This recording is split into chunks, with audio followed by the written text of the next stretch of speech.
हाय शिक्षक साथियों, स्वागत है आप सभी का आपके अपने चैनल टॉपर क्लासेज में। आज हम लोग जो है अंतिम परीक्षा की घड़ियों में इंग्लिश ग्रामर के कुछ महत्वपूर्ण सवालों को लेकर आया हूं, जो सक्षमता 1 और 2 में पूछे गए हैं। ये वो प्रश्न है, घबराने की ज़रूरत नहीं है, बस ध्यान से आपको समझना होगा। जिनको इंग्लिश आती है तब भी देखिएगा, नहीं आती है तब भी देखिएगा। ये अंतिम प्रहार रहेगा। बस एक गुजारिश है आप लोगों के, मेरी तबीयत नहीं ठीक है, मैं फिर भी क्लास ले रहा हूँ। आप लोगों से हाथ जोड़कर विनती निवेदन है कि चैनल अगर पसंद आए तो प्लीज़ लाइक भी कर लिया करिए और सब्सक्राइब भी कर लिया करिए। उसमें कुछ नहीं जाता है, मैं आपसे पैसा नहीं मांग रहा हूँ, बस अंगूठे वाली बटन और सब्सक्राइब मांग रहा हूँ। तो अगर आपको पसंद आए तो ज़रूर लाइक कीजिएगा, बाकी आपकी इच्छा। चलते हैं हम लोग पहले क्वेश्चन की तरफ। तबीयत ना सही होने के कारण मैं फिर भी क्लास जो है आज ले रहा हूँ। पहले क्वेश्चन की तरफ हम लोग चलेंगे। पहला क्वेश्चन इंग्लिश ग्रामर से रहेगा कि राम जो है फिलिंग द ब्लैंक करना है और गोइंग टू स्कूल, इसमें आर आएगा कि इज आएगा कि वाज आएगा कि विल आएगा। ये टेंस से सवाल रहेगा। आप लोग जानते होंगे टेंस को जो है आप लोग क्या कहते हैं, टेंस को कहते हैं काल। क्या कहते हैं? काल मतलब समय। टेंस जो है 3 प्रकार के होते हैं। कौन कौन से टेंस होते हैं? पहला होता है प्रेजेंट टेंस। कौन सा टेंस होता है? प्रेजेंट टेंस होता है। दूसरा होता है पास्ट टेंस। दूसरा होता है पास्ट टेंस। प्रेजेंट टेंस वो होता है जो वर्तमान में चल रहा होता है, जो वर्तमान में चल रहा होता है। और पास्ट टेंस जो होता है जो बीत चुका होता है उसे हम लोग पास्ट टेंस कहते हैं। भूतकाल से जाना जाता है, भूतकाल से जाना जाता है। जबकि फ्यूचर टेंस वो टेंस होता है जो भविष्य में आने वाला होता है, उसे हम लोग फ्यूचर टेंस के नाम से जाना जाता है, भविष्य काल। ठीक है, इन सभी के जो है चार रूप होते हैं: इंडेफिनिट, कॉन्टीन्यूअस, परफेक्ट और परफेक्ट कॉन्टीन्यूअस। अब थोड़ा ग्रामर से संबंधित हम लोग बात कर रहे। अगर इंग्लिश भाषा में पूछा जाए टोटल अल्फ़ाबेट कितने हैं, तो आप लोग याद रखिएगा टोटल जो अल्फ़ाबेट हैं वो 26 हैं। कितने हैं? इंग्लिश भाषा में 26 अल्फ़ाबेट हैं, जिसमें से वॉवेल कितने हैं? कभी कभी ये भी क्वेश्चन पूछ लेता है। वॉवेल है 5। कौन कौन से हैं? ए है, ई है, आई है, ओ है और यू है। इसके अलावा जो भी आपके 21 वर्ड बचेंगे, अक्षर बचेंगे, वो सब कहलाएंगे कॉन्सोनेंट। क्या कहलाएंगे? कॉन्सोनेंट कहलाएंगे। ये भी आप लोग अपने ध्यान रखिएगा।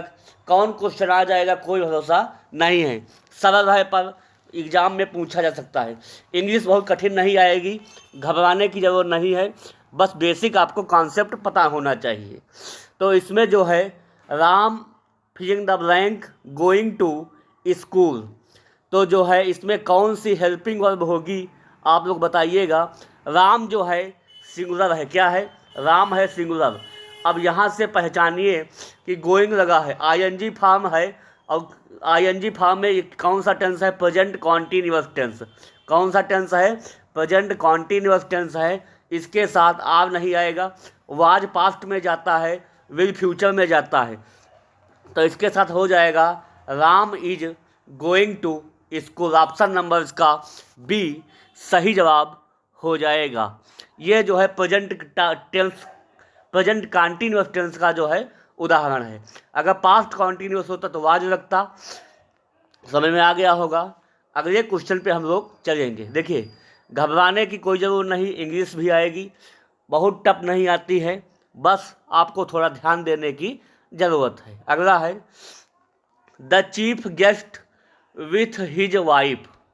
जो मुख्य अतिथि था उसके साथ जो है पत्नी भी जो है गई थी। हैज लेफ्ट होगा कि आर लिविंग होगा, हायो लिविंग होगा, लेफ्ट होगा, बताइएगा। गई मतलब प्रेजेंट परफेक्ट की बात कर रहा है, तो प्रेजेंट परफेक्ट वाइफ जो हो जाएगा सिंगुलर में जाएगा, तो लेफ्ट तो नहीं होगा। आर लिविंग कॉन्टीन्यूअस में चला जाएगा, ये भी नहीं होगा। और हैज लेफ्ट यही हो जाएगा, क्योंकि ये सिंगुलर का जो है उदाहरण हो जाएगा, उसके साथ गई, हैज लेफ्ट। तो ऐसे हम लोग पहचानेंगे। एलिमिनेट करना अगर ऑप्शन आपको आ गया तो इंग्लिश में आप बाजी मार ले जाएंगे। अगले क्वेश्चन पे चलेंगे। अगला क्वेश्चन है आई complete the sentence using appropriate option. आपको सही उत्तर की जो है पहचान करनी है। लिखा I filling the blank the medicine as prescribed by the doctor for a week now. तो इसमें कौन सा हो जाएगा आप लोग पहचानिए। देखिए आई लगा है और आई के साथ क्या है, prescribed by doctor for a week now. तो इसमें जो है आपका जो हो जाएगा टेक्स्ट नहीं होगा, ये जो है प्रेजेंट इंडेफिनिट का टेंस नहीं है, इसमें हो जाएगा ये पास्ट में भी नहीं जाएगा, ये जो है वुड फ्यूचर में भी नहीं जाएगा। इसके साथ आएगा हैव बीन टेकन टेकिन, ये जो है प्रेजेंट परफेक्ट कॉन्टिन्यूअस का उदाहरण है। ऑप्शन नंबर इसका दूसरा सही जवाब हो जाएगा। अगले क्वेश्चन पे चलेंगे। अगला क्वेश्चन है चूज द करेक्ट सेंटेंस। आपको करेक्ट सेंटेंस जो है सही पहचानना है। Some have gone to buy some groceries. Some had going to buy some groceries. Some be going to buy from groceries. Some is going to buy some groceries. इसमें बताना होगा। देखिए सम के साथ आया है, देखिए कैसे आप लोग पहचानेंगे। सम है सिंगुलर है, हैव काट दीजिए। ये गोइंग है तो गोइंग से साथ हैड नहीं लगता है, अगर वाज होता तो कुछ सोचते हम। फिर सम बी गोइंग, बी कोई हेल्पिंग वर्ब होती ही नहीं है, तो गोइंग के साथ अगर ईज आएगा तो भी ये ऑप्शन सही हो सकता है। तो ऑप्शन नंबर इसका चौथा सही जवाब हो जाएगा। बस आपको हेल्पिंग वर्ब पकड़ना है कि प्रेजेंट कॉन्टिन्यूअस में इज आई एम आर आता है, इज आई एम आर आता है, प्रेजेंट में होगा टेंस। किस में होगा, प्रेजेंट में टेंस होगा। अगला क्वेश्चन पर चलते हैं। अगला क्वेश्चन है identify the tense use in the underlined phrase. Item phrases से सवाल बनाया गया है। As soon as I was ready to leave it start to pour. इसमें कौन सा हो जाएगा बताइएगा। As well as I was ready, was आ गया है तो प्रेजेंट के साथ हम कतई नहीं जाएंगे, जो प्रेजेंट वाले हैं उनको काट दीजिए, दो ऑप्शन आपके एलिमिनेट हो जाए। और पास्ट परफेक्ट में जो है हेल्पिंग वर्ब सेकेंड फॉर्म में आती है, तो सेकेंड फॉर्म यहाँ पे आपको कुछ दिख नहीं रहा है, तो ये भी आप काट दीजिए। बचा आपके पास कौन सा, प्रेजेंट इंडेफिनिट टेंस। कौन सा बचेगा, present indefinite tense. Option number इसका तीसरा सही जवाब हो जाएगा। समझ में आ गया होगा। वाज और वर्ब किसके साथ आता है, पास्ट इंडेफिनिट के साथ आता है। अगले क्वेश्चन पे, अगला क्वेश्चन है complete the sentence using appropriate option. सही आपको उत्तर चुन के लगाना है। You should not back with your teacher. You should not, देखिए शुड, विल शैल और विल शुड, ये किस में जाएगा आप लोगों को पता होगा, ये जाएगा फ्यूचर में। किस में जाएगा, फ्यूचर में जाएगा। तो टैक्स जो है, टॉक्स जो होता है प्रेजेंट इंडेफिनिट में जाएगा, ये भी नहीं होगा। है टॉक्स, ये पास्ट में जाएगा, ये भी नहीं होगा। टॉक पास्ट इंडेफिनिट में जाएगा, सेकेंड फॉर्म है, ये भी नहीं होगा। क्या हो जाएगा, फ्यूचर के साथ सदैव फर्स्ट फॉर्म आती है। तो ऑप्शन नंबर इसका पहला सही जवाब हो जाएगा, क्योंकि फ्यूचर के साथ जो है फर्स्ट फॉर्म इस्तेमाल किया जाता है। अगले क्वेश्चन पे, अगला क्वेश्चन है he said to select the most appropriate option to change the speech. Speech को आप लोग चेंज करना है। डायरेक्ट इनडायरेक्ट से सवाल पूछा गया है। He said to me do you like the book. उसने कहा क्या तुम हमारी पुस्तक को पसंद करते हो। तो ही आस्क्ड, उसने बोला, ही आस्क्ड उसने बोला। देखिए यू का क्या हो जाएगा, मी है, यू का हो जाता है, कन्वर्ट करेंगे तो मी के साथ मी आएगा।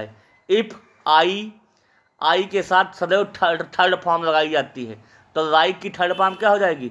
राइट, क्योंकि मी का कन्वर्सेशन मी होता है। अगर आई होता तब भी मी लगता। राइट था तो चूंकि जानते हैं चेंजिंग में जो है थर्ड फॉर्म आ जाती है, तो राइट की थर्ड फॉर्म आ जाएगी राइट।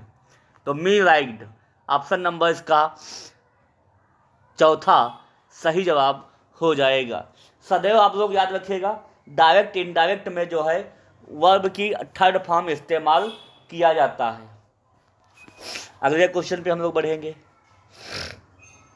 अगर प्लीज़ आप लोगों से गुजारिश है कि अगर क्लास पसंद आ रही हो तो लाइक भी कर लीजिएगा, सब्सक्राइब भी कर लीजिएगा। अगला क्वेश्चन है select the most appropriate option the change the tense speech. फिर आपको चेंज करना है। क्या है? He is of a baby polite nature she said. उसने कहा। She said diet. देखिए ही का क्या हो जाता है? ही का ही जो है हो जाएगा, और इज काहे में कन्वर्ट हो जाता है? इज जो होता है वाज में कन्वर्ट हो जाएगा। किसमें? वाज में। प्रेजेंट कॉन्टिन्यूअस की कन्वर्सेशन जो है पास्ट कॉन्टिन्यूअस पे चेंज होता है। आप लोग याद रखिएगा इज वाला चेंज हो जाएगा वाज के साथ, और ही वाला ही रहेगा। तो she said that he was of a baby polite nature. ये आपका ऑप्शन दूसरा सही जवाब हो जाएगा। इज के साथ हम लोग वाज लगाएंगे अगर स्पीच में दिया गया है। समझ में आ गया? अगले क्वेश्चन पे अगला क्वेश्चन लगाइएगा। अगला क्वेश्चन है select the most appropriate option to change the speech. अगला है she must apply for the job. He said. उसने कहा आप जॉब के लिए जो है अप्लाई कर दीजिए। He said that. He said that. तो सी का क्या हो जाएगा? सी हो जाएगा। ठीक है। Must apply apply for the job. तो इसमें जो है कौन सा हो जाएगा? हैज नहीं होगा, दे तो कतई नहीं होगा, हैव नहीं होगा। सी के साथ हम लोग क्या लगाते हैं? पास्ट में जाएंगे। सी के साथ जो है पास्ट इंडेफिनिट का पास्ट परफेक्ट में बन जाता है। ए प्रेजेंट इंडेफिनिट का जो है ये जो है हैड जो होता है पास्ट परफेक्ट में बनेगा। पास्ट परफेक्ट में बनेगा क्योंकि जो है प्रेजेंट परफेक्ट का टेंस था तो पास्ट परफेक्ट में बना दिया गया। तो इसलिए सी हैड जो है ऑप्शन सही हो जाएगा इसका। ये देखिएगा जो she must apply for the job he said, यह प्रेजेंट परफेक्ट का टेंस था जो कि पास्ट परफेक्ट में चेंज हुआ। तो नरेशन आप लोग याद रखिएगा और थोड़ा जो है टेंस याद रखिएगा। इन्हीं से सवाल बनना तय होगा। प्रीपोजिशन से सवाल एक आधा आएगा तो मैं अगली क्लास में बता दूंगा। क्लास कैसी लगी हो बताइएगा आप लोग, और प्लीज़ लाइक कर लीजिएगा, चैनल को सब्सक्राइब कर लीजिएगा और लगे रहिएगा जोश और जुनून के साथ। डरना नहीं है, इस बार लक्ष्य होगा आर पार। जब मंजिल को अपना मान लिया, मुश्किल क्या आसान क्या, जब ठान लिया तो ठान लिया। जोश और जुनून के साथ लगे रहिए अंतिम दिनों में। All the best. Okay, thank you.